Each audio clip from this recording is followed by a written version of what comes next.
இன்றைய வேத வார்த்தை, மேய்ப்பனைப் போல தமது மந்தையை மேய்ப்பார்.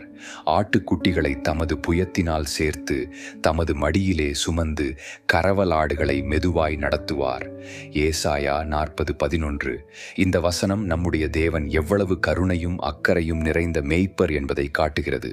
அவர் வலிமையால் மட்டுமல்ல, அன்பாலும் வழி நடத்துகிறார். பலவீனமான ஆட்டுக்குட்டிகளை தமது மடியிலே சுமக்கும் தேவன் சோர்வடைந்த நம்மையும் தன் கரங்களில் தூக்கிக் கொள்கிறார். வாழ்க்கையில் சுமைகள் அதிகமாகும் போது, நம்மால் நடக்க முடியாத நிலை வந்தாலும் அவர் நம்மை தள்ளிவிடுவதில்லை. மெதுவாய் நடத்தி நம் நிலைக்கு ஏற்றபடி வழி நடத்துகிறார்.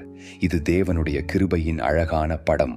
தியான கருத்து: இன்று நீ பலவீனமாக உணர்ந்தாலும், கவலைகளால் சோர்ந்திருந்தாலும், நல்ல மேய்ப்பர் உன்னை தன் கரங்களில் சுமக்கிறார்.